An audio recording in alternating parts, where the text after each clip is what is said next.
ఈరోజు నా రథసప్తమి పూజ ఇలా చేశానండి. నదిలో స్నానం చేస్తే మంచిదన్నారు, కానీ నదులు ఎక్కడున్నాయి, అంతరించిపోయాయి. మా ఇంట్లో బావుంది కాబట్టి బావిలో నీళ్ళతోనే సరిపెట్టుకున్నానమాట. తెల్ల జిల్లేడు ఆకులతో స్నానం చేస్తే మంచిదన్నారని తెల్ల జిల్లేడు కోసం ఊరంతా గాలించాను. సంకలో పిల్లోడిని పెట్టుకొని ఊరంతా తిరిగినట్టు మా ఇంట్లోనే మన వనంలోనే బోల్డు తెల్ల జిల్లేడు ఆకులు పెట్టుకొని నేను ఊరంతా తిరిగాను. ఈ మనకిప్పుడు కర్రల పొయ్యి పెట్టే అంత టైం లేక నా దగ్గర పిడకలుంటే పొయ్యి శుభ్రం చేసి మన స్టవ్ మీదే ఇలా పాలు పొంగిచ్చేసాననమాట. ఆవు పాలేసి పాలు పొంగించుకున్నాను. పాలు పొంగేటప్పటికే సూర్యుడు సర్దుకుపోయినా మా అమ్మ సర్దుకుపోనన్నది. అందుకే ఆవు పిడకలు తెచ్చి చిన్న చిన్న రాళ్ళు సేకరించి శివగామిని కదా!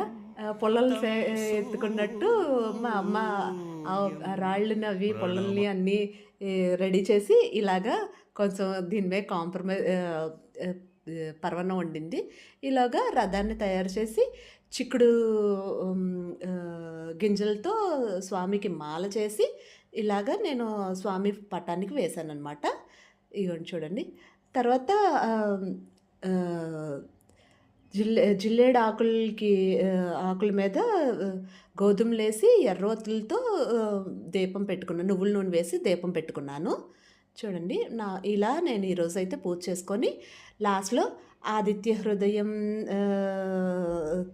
చదివి స్వామికి సమర్పించేశాననమాట. మా పూజ సమాప్తం. ఇలా జరిగింది. మీరెలా చేసుకున్నారు మరి?